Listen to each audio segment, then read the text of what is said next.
Siema, Bartek z tej strony, kanał Coffee Doctor, witam. Witam w sobotę. Witam w sobotę z Siemenseku 6S100 dzisiaj, słuchajcie. Diagnoza, która mi tu nad lampą wisi, cała woda do tacy, komunikat dolej wody.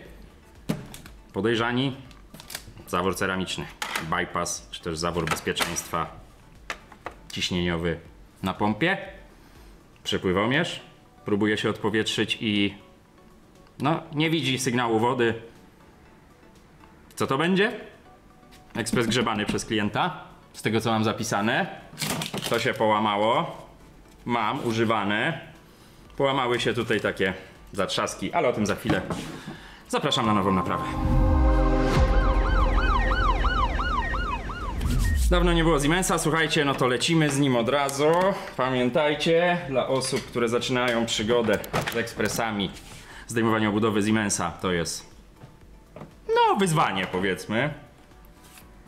Czyściutko. Aż miło popatrzeć, słuchajcie. W środku. Jak na Siemensa, bo ja je nazywam zawsze brudaskami. Jest nieźle. Jest nieźle, nic tu niepokojącego nie widać. No te zacieki na tych blachach to jest norma, słuchajcie. Młynek zaklejony przez taśmę, którą będzie ciężko zerwać, zawsze o tym mówię, ale zostawiam zaklejony, książeczka sobie siedzi, tacki. No słuchajcie, miło się tak przy takich ekspresach pracuje, naprawdę, no czysto, przyjemnie. Na bok. W ogóle przedstawiam wam, bo na live'ie poniedziałkowym 30 października pytałem o to, jak nazwiemy naszą maskotkę firmową. Wylutek. Wylutkowi jest miło. Dla osób, które nie wiedzą, 2 tygodnie temu był live, w którym ten wylutek powstał. Narodził się, powstał z popiołów, niech sobie te osoby obejrzą. Gdzieś tu się pojawi miniaturka tego live'a, link w opisie, jeśli nie zapomnę. No a my lecimy z tematem. Żadnych innych usterek klient nie zgłosił. Z tego co pamiętam, klient próbował naprawić ten ekspres, ale coś spowodowało, że go nie naprawił.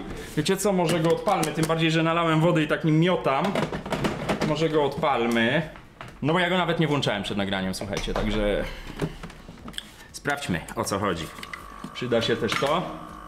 Dziwnie chodzi zawór ceramiczny, ale chodzi. Nie jest to już pierwszej świeżości zawór ceramiczny, ale działa. No i zobaczmy. Zobaczmy, coś mu tu podłożę. Zaraz się okaże, że on działa. Też tak bywa, słuchajcie.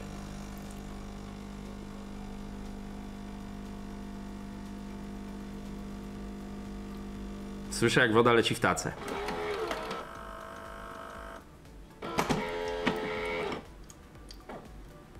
Kamieniane konieczne za około 20 kaw. No leci woda w tacę ewidentnie. Spróbujmy puścić wrzątek, czyli to będzie pianka mleczna, herbatka, czyli gorąca woda. Play, start, może mnie nie ochlapie. Ciężko chodzi ten zawór ceramiczny, ale chodzi.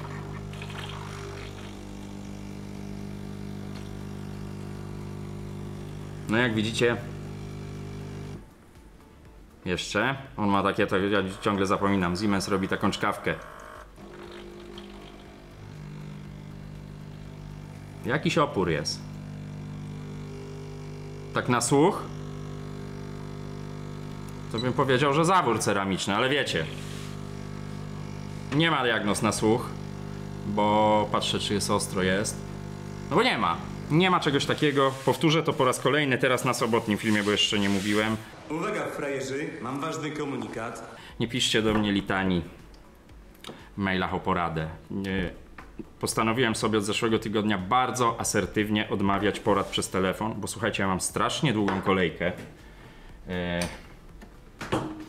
I ja nie żyję z porad. Macie grupę na Facebooku, link jest w opisie. Powtarzam, będę to powtarzał jak mantrę i no nie obraźcie się, ale porady ode mnie nie uzyskacie, chyba że na wspomnianym Facebooku. No tam wpadam, zaglądam.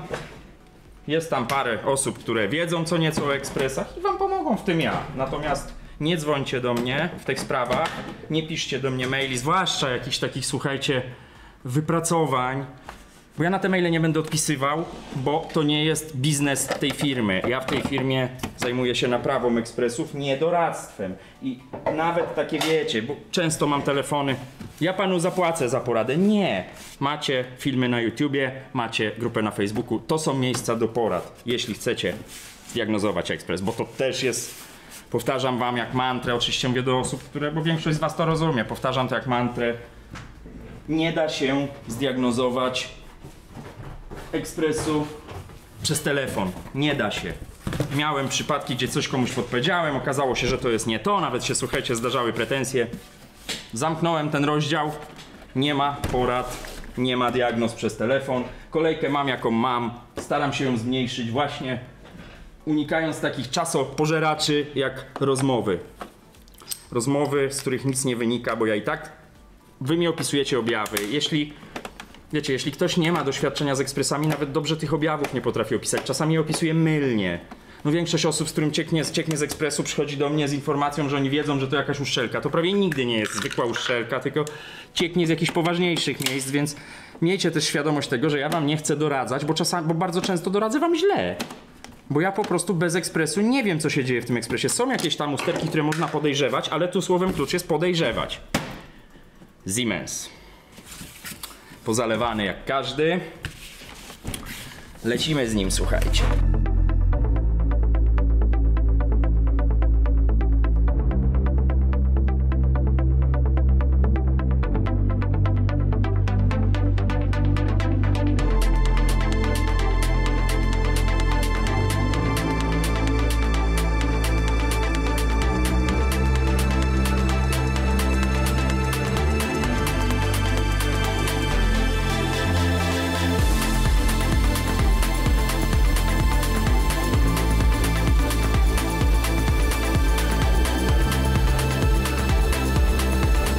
Co my tu widzimy na pierwszy rzut oka? Już podjeżdżamy wyżej i zbliżamy i oglądamy. W tym wężyku jest woda, widać, bąbelki, co wskazuje nam, że płynie woda tędy zamiast do zaworu ceramicznego. Słuchajcie, ten ekspres wygląda całkiem nieźle. Czyli trzeba go teraz odpalić, słuchajcie. Trzeba go odpalić, bo tu żadnych wycieków nie widać. Niepokojące jest to, że w tym wężyku jest woda.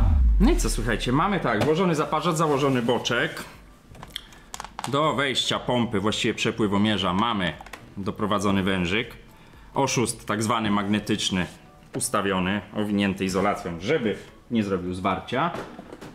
No to pozostaje go odpalić i zobaczyć, co się dzieje. Ja jeszcze zanim go nacisnę przycisk power, to wam to zbliżę, żeby ekspres był na ekranie. Mam nadzieję, jak jutro zamówię tą kamerę, ona w przyszłym tygodniu przyjdzie najpóźniej. No i wreszcie się skończy to kręcenie tym zoomem, tą ostrością, bo będzie taki widok mniej więcej. No ale to sami zobaczycie. Odpalamy. Nie podoba mi się dźwięk tego zaworu ceramicznego, powiem wam. Nie bardzo.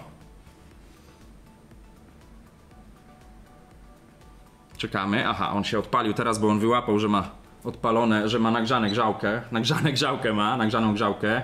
Miałem powiedzieć nagrzane grzałki i wyszło nagrzane grzałkę, bo jest jedna grzałka w Siemensie. Gorąca woda. No spróbujmy. Gorąca woda, start. Patrzymy, co się dzieje, zwłaszcza tu. Ja oczywiście zgaduję, może być tak, że to zawór ceramiczny powoduje ten problem. No ale dajmy mu szansę. Start. Bardzo głośno chodzi ten zawór, będę to powtarzał, nie podoba mi się. Czekamy. Czekamy. Widzicie? Od razu poszła woda tędy. Albo jest blokada gdzieś, na przykład na zaworze ceramicznym albo w grzałce, albo padł ten bypass. Na ten moment właściwie nic nie wiemy. Bo problem może być taki, że zawór ceramiczny się nie otwiera tak jak powinien i po prostu ten bypass działa tak jak powinien zadziałać, słuchajcie, czyli żeby nie porozrywało wężyków, żeby nie męczyło części, no to przepuszcza wodę tędy, tak? Bo jest zbyt duże ciśnienie. Nie pamiętam, ilu barowe są te bypassy. Napiszcie mi, jeśli pamiętacie, nigdy tego nie sprawdzałem. Natomiast wymieńmy go. Ja mam tu sprawny nowy. Wymieńmy go i sprawdźmy. Jeśli nie, no to mamy problem w zaworze ceramicznym, tak obstawiam, choć grzałka też może powodować problem. Ale to najpierw wykluczmy ten element. a potem będziemy szli dalej. Tak właśnie, słuchajcie, wygląda diagnostyka ekspresu, bo często sobie nie zdajecie sprawy. To nie jest tak, że ja sobie odpalę ekspres i już wiem, o co chodzi. Mam pewne podejrzenia, wiadomo. Tacka wyjęta, zaparzacz może zostać. Zdejmijmy jeszcze tył, będzie nam prościej się tu dostać. Mam pewne podejrzenia, zawsze, ale to nie jest tak, że ja mam 100% pewności już teraz, że to ten bypass i po temacie. Może tak być, ale nie musi, słuchajcie. Odpinam wszystkie haczyki komisyjnie. Najpierw ja sprawdziłem, nie? Żeby siary nie było. Widać, raz, dwa, trzy. Tutaj nie ma haczyka, tu jest tylko taki wcisk. Wszystko jest całe. Więc pamiętajcie też, że dźwięki, które słyszycie, dużo inaczej brzmią w mikrofonie niż w rzeczywistości. Słuchajcie, kręcimy go dalej. Trzeba wyciągnąć bypass. Żeby wyciągnąć bypass, trzeba poluzować opaskę zaciskową. Pozdro. Rozkręcamy ten cybant. Puści ładnie. No ładnie ten ekspres wygląda, słuchajcie, dziwna sprawa. Nie podoba się mi jedyne, powtórzę się, to, że ten zabór ceramiczny chodzi dosyć głośno. Nie znam historii odkamieniań, a ekspres ma informację, że za 20 kaw powinien być odkamieniony. Nie pamiętam też historii tego ekspresu, być może nie była mi opowiadana, tym bardziej, że ja nie zapisuję sobie, słuchajcie, historii ekspresu, którą klient mi, czy wy mi opowiadacie, bo jakby wiem tylko, tak coś kojarzę, że ten ekspres był rozbierany, chociaż nie wygląda. Może źle kojarzę. Ach, jest ciśnienie, słuchajcie. To źle, to bardzo źle. Widzicie? Odpinam to i ładuję ciśnienie. Ach, i to w rządku. No trudno się dziwić. Czyli wraca ciśnienie z grzałki. Czyli w tej chwili ja bym raczej już ten bypass wykluczył, ale niekoniecznie. Wiecie, to jest przy tej pompie, no nie wiem, powiedzmy 15 barów. O, widzicie, co się dzieje? Trzeba uważać. Można się poparzyć. Buchnęło, zeszło. Zeszło ciśnienie. Ślady kamienia, ale ile kamienia wypłynęło z tego wężyka, słuchajcie, to masakra. Dobra, musimy go rozebrać jednak całego, bo na ten moment wydaje mi się, że bypass po prostu działa, słuchajcie.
No dobra, robimy to tak, jak się to robi, słuchajcie, tu nie ma innej drogi.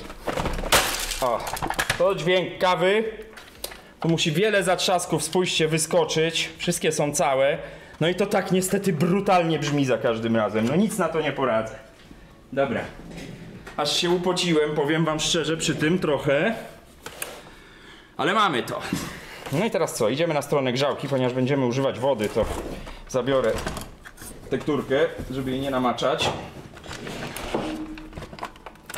Tu wszystko ładnie siedzi, tu się nic nie No jest ok, jest rozebrany tak jak rozebrany być powinien. Problem bywa też na tym elemencie. Na tym elemencie na górnej końcówce grzałki. Tam jest takie siteczko silikonowe. No więc sprawdźmy, czy ten problem tu występuje, czy nie. Wykręcamy.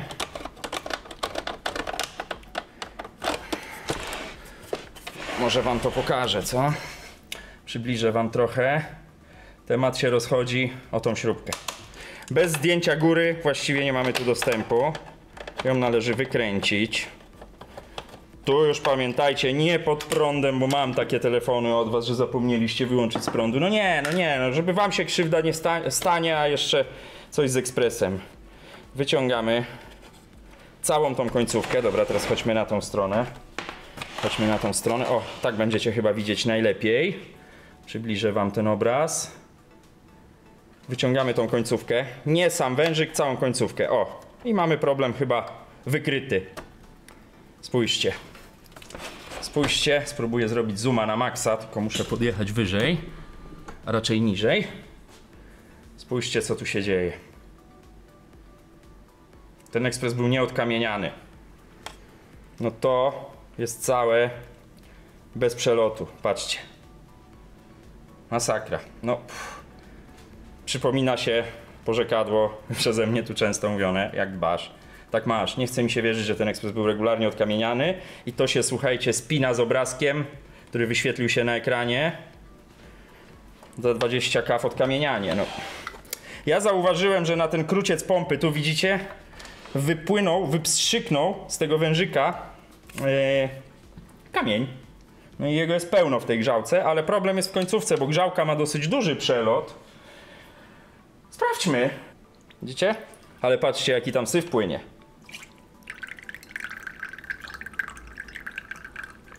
Czyli grzałka jest drożna, dolna końcówka jest drożna.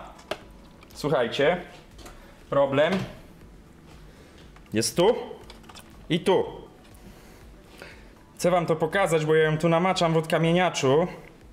Ale zobaczcie, włożyłem na chwilę tam w tą dziurkę szpikulec, żeby spróbować udrożnić też trochę mechanicznie. Widzicie, co jest na czubku tego szpikulca? To nie jest chusteczka. To jest ilość kamienia, jaka tam jest w środku. Więc wrzucam to dalej. Słuchajcie, odkamienione. No, pamiętajcie, że jak już się zakituje przelot na amen, to jak woda tu nie ma szans wpłynąć, patrzcie, leci. Jak woda nie ma tu szans wpłynąć, to i odkamieniacz tu nie wpłynie, więc no nie ma opcji.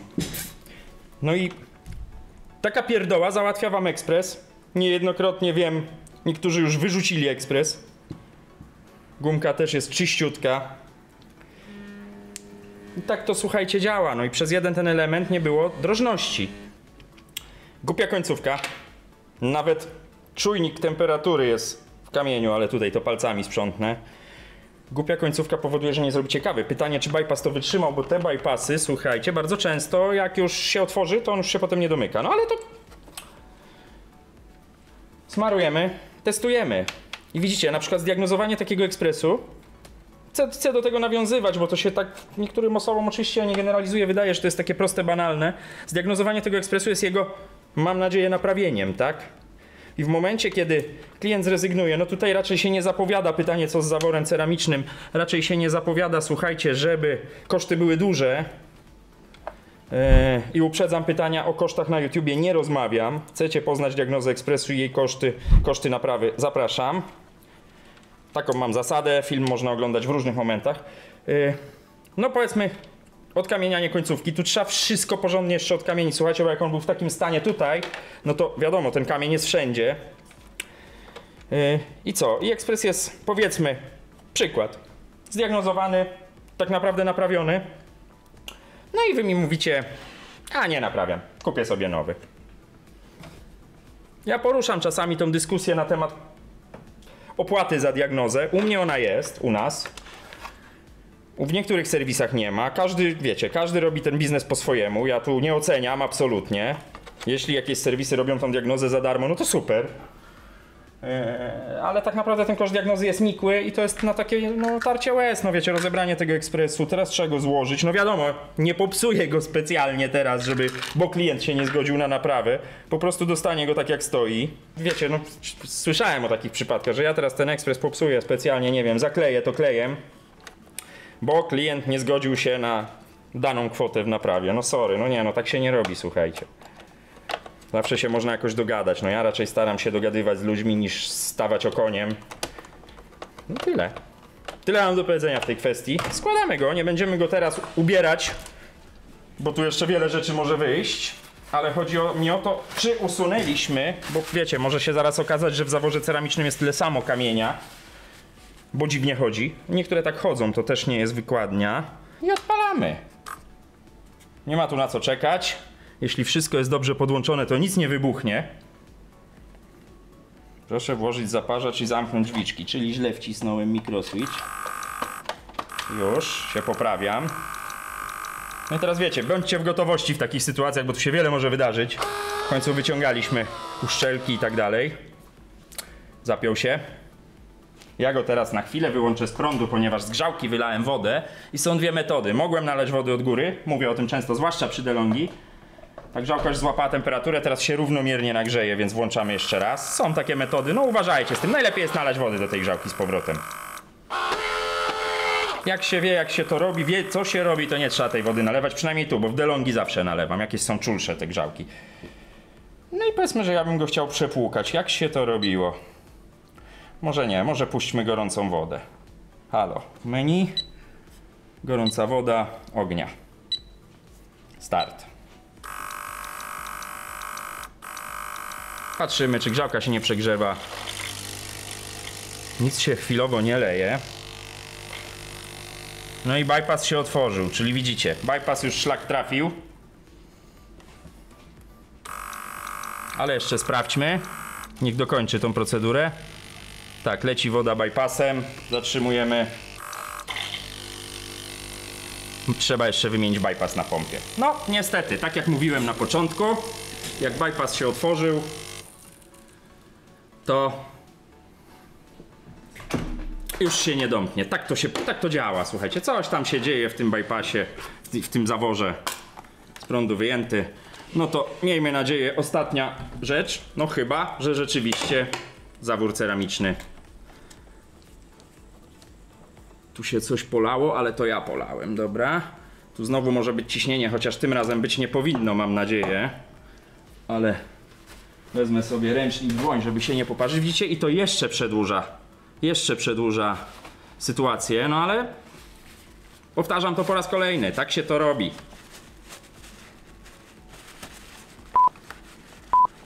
Nic na razie nie syczy. Wow!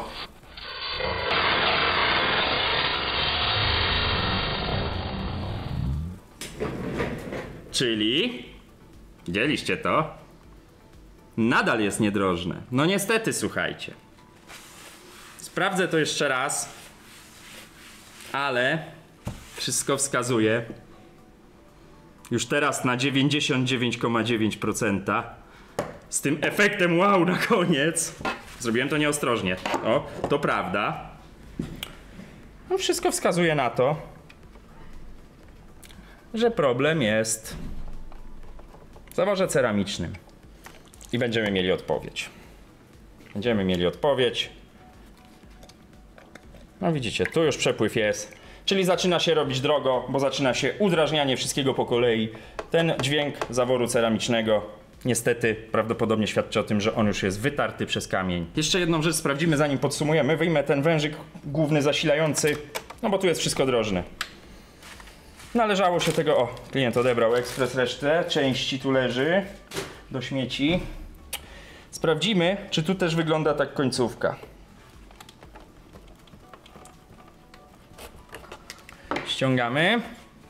Przybliżę wam, bo może od razu będzie widać.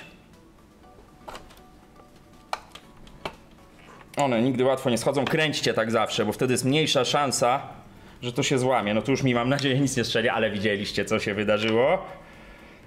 Ej, zawał serca. Do dziś dnia mnie to straszy. Tu się nic tak naprawdę wielkiego nie stało, bo to buchnięcie się rozpyla w sekundę w powietrzu, więc tu się nie poparzyłem.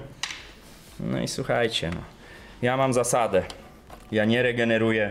Podsumowując, słuchajcie, ten dźwięk, który już od razu mi się nie spodobał zaworu ceramicznego, sugerował, jak się okazuje, że on jest zabity kamieniem, ten ekspres. Zabity jest kamieniem i do wymiany bypass, bo on na 99%, jak już wszystko będzie drożne, nie będzie działał dobrze. Do udrażniania wszystko po kolei, do wymiany zawór ceramiczny. Zaparzacz. Chyba nawet był w dobrym stanie. No robi się drogo, słuchajcie. Nie odkamieniany, albo odkamieniany bardzo tanią jakąś chemią uniwersalną. Nie wypowiem się, nie znam się na uniwersalnej chemii. Jeśli nie znacie, nie macie potwierdzonego odkamieniacza, że jest dobry, używajcie oryginalnego. On na pewno jest lepszy niż te najtańsze uniwersalne chemie. Słuchajcie, partner kanału, portal Naprawiaj, nie wyrzucaj, firma nord.pl, linki tu i w opisie. Przypominam o kawusi.